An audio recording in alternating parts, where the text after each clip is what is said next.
नमस्कार दोस्तों, आप देख रहे हैं विदर्भ मीडिया न्यूज ग्रुप का एबीके न्यूज यूट्यूब चैनल और हमेशा की तरह मैं राम कैथवास आप सभी का बहुत बहुत स्वागत करता हूं। बाप बड़ा न भैया, सबसे बड़ा रुपया, प्रॉपर्टी और पैसों के लिए लोग अपनों को ही धोखा देने से पीछे नहीं हट रहे। भाई भाई को धोखा दे रहा है, दोस्त दोस्त को धोखा दे रहा है। ऐसा ही एक मामला सामने आया है। कलमना के चंद्रभागा नगर में रहने वाले स्क्रैप व्यापारी मोहम्मद आसिफ शेख को पहले बेंगलोर और कर्नाटक की कुछ कंपनियों ने स्क्रैप खरीदने के लिए उनसे लाखों रुपये हजम कर लिए और उन्हें स्क्रैप का माल भी नहीं दिया। आसिफ शेख इस धोखाधड़ी से अभी उबरे भी नहीं थे कि उनके साथ एक और धोखा हो गया। उन्होंने अपने घर के पास ही चंद्रभागा नगर में मीनाक्षी गृह निर्माण सोसाइटी से एक प्लाट खरीदा था, जिसकी पावर उनके नाम से थी। कर्नाटक और बेंगलोर की कंपनियों द्वारा धोखाधड़ी करने के बाद वह आर्थिक संकट से जूझ रहे थे, इसीलिए उन्होंने अपने एक दोस्त से कुछ रुपया उधार लिया। बाद में वह दोस्त उनसे कहने लगा कि उसे कुछ गारंटी चाहिए, तो आसिफ शेख ने अपने प्लाट का जो पावर का लेटर था वह उन्हें दे दिया। अब आसिफ शेख को क्या मालूम था कि उसके दोस्त की नीयत खराब हो जाएगी। आखिर एक दिन आसिफ शेख का वही दोस्त उनके घर पर आता है और उन्हें कहीं जाना है कहकर लेकर जाता है और सीधे रजिस्ट्रार ऑफिस में पहुंचते हैं, जहां वह धोखे से उनसे रजिस्ट्री पर हस्ताक्षर करवा लेता है, दस्तखत करवा लेता है।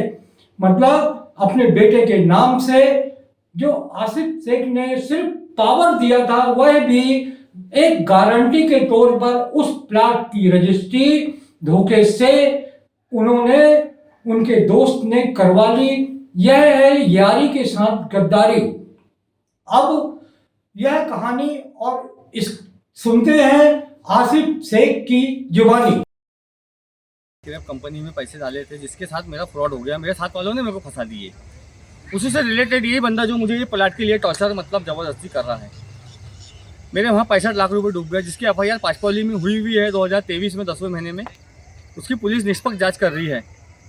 उसी विषय में पूरी तंगी में कर्जे में आने की वजह से मैंने जिसने मुझे वहाँ फंसाया वही बंदे से मैंने पैसे लिया 13 लाख रुपए, जिसका नाम चिक्की भाई है, जिसका नाम FI अहमद है।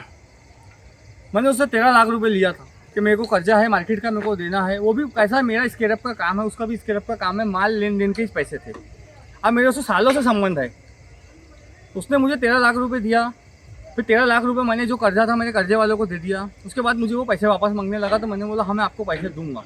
तो बोले वो गारंटी में, बोले मेरे को क्या है, बोले तुम्हारे कहने, बोले वो दे दो। तो मैंने ये प्लाट जो मेरे बच्चों के लिए फ्यूचर के लिए लेके रखा था, इसके प्रॉपर्टी के जो पेपर है मेरे कहने ओरिजिनल है, इसका पावर था, मैंने वो उसको दे दिया। चूँकि उसने वो पेपर लेके रख लिया, उसके कुछ महीने के बाद वो बोलता 1 से 1.5 महीने के बाद कि बोले ये तो पेपर है, बोले इस पर बोले क्या लिखा पड़ी रहेंगी, बोले कुछ भी नहीं रहेंगी, बोले मेरे को बोले तुम बोले एक काम करो, बोले कुछ लिख के दो, बोले। तो मैंने कहा भैया मैं आपके पैसे दे रहा हूँ। तो मैंने उस बीच में उसको 1 लाख, 2 लाख, 1.5 लाख, 2 लाख, 1 लाख में कहने रिकॉर्ड ऐसे करके 5 लाख रुपए दे दिए। ठीक है। फिर एक दिन वो मुझे 11 बजे फ़ोन करा, बोले मैं आ रहा हूँ घर के तरफ। बाग आया, वो कार लेके घर आया, 3 आदमी को लेके। उसके साथ में एक रफ़ीक भाई करके था जाफर नगर का, और एक आदमी और था एक्सिस बैंक में जो जॉब करता, उसका भांजा है। उन लोग 4 आदमी आए और एक अन्य आदमी था जिसको मैं नहीं जानता, मोमेडन है वो भी।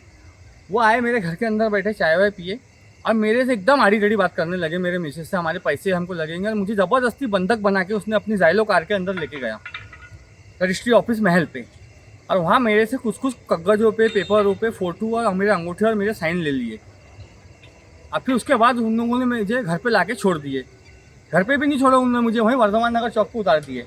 तो मेरे को फिर बाद में मालूम ये पड़ा कि उसने वो मेरे प्लाट की रजिस्ट्री अपने बेटे के नाम से कर दिया, कैफ नाम का। उसका लड़का है कैफ, जो स्टूडेंट है, जिसको मैंने आज तक देखा नहीं, करा नहीं, जिसका मेरा कोई लेना देना नहीं है, मेरा उससे कोई व्यवहार नहीं है। उसने उसके नाम से सेल डेट मार दिया। अब चुनांचा में उसको पैसे देने के लिए पिछले 4-5 महीने से पीछे हूँ कि भैया तुम्हारे पैसे ले लो, मेरी रजिस्ट्री मेरे को वापस कर दो। तो वो मुझे टालमटोल जवाब दे रहा है। और अभी 1 महीने से वो इस प्लाट को किसी और को बेच रहा है जिसकी कीमत 30 लाख 28 लाख रुपए बताई जा रही है। मैंने कितने बार लोगों को हकाला, यहाँ से मना किया कि यहाँ तुम मेरी प्लाट मत लो, ये प्लाट मेरा है, तो लोगों ने नहीं सुने। ज़बरदस्ती आ रहे यहाँ पे, बैंक वाले आ रहे, फोटो लेके आ रहे। फिर मैं पुलिस स्टेशन गया कलमना, तो कलमना पुलिस स्टेशन वालों ने पहले मेरी सब बात सुने, अच्छे से सुने। फिर कल मुझे पुलिस स्टेशन से फ़ोन आया और उनका रवैया, पुलिस वालों का एक अलग ही रवैया दिखा मुझे। ये पेपर वाले उसके कहने हैं तो को प्लाट देना पड़ेगा उसको, ऐसा वैसा। मैंने उनसे बोला कि मतलब भाई रजिस्ट्री किसी को अगर मैं करके दूंगा तो उसमें पेमेंट का लेक आएगा, अकाउंट में पैसे जाएंगे जिस बंदे के नाम से मैंने रजिस्ट्री किया हूँ। तो वो मुझे कुछ नहीं बोलने लगे, पुलिस वाले एकदम टॉर्चर करने लगे, तुम हटा दो सामान ये वे। और मुझे, और मैंने इसका केस डाला हूँ, 15 दिन हो गए। मेरा एडवोकेट का नाम विशाल सर है, उन्होंने केस कोर्ट में केस डाले हैं, उनको नोटिस वगैरह भी जाएंगे, हर चीज़ में टाइम लगता है। मैंने उन्हें बोला भी कि भैया मैंने कोर्ट में केस डाला हूँ, आप पुलिस वालों को बोला, पुलिस वाले कोई मानने को तो। मुझे ऐसा लग रहा है कि उन्होंने कुछ ना कुछ मैनेज किए। यदि आप किसी शोषण और धोखाधड़ी के शिकार हो रहे हैं तो एबीके न्यूज आपके साथ है और आपके समाचारों को हम प्रमुखता से प्रसारित करेंगे, सरकार और प्रशासन तक पहुंचाएंगे। एबीके न्यूज में आज बस इतना ही। देखते रहिए मेरे साथ और बने रहिए एबीके न्यूज। नमस्कार।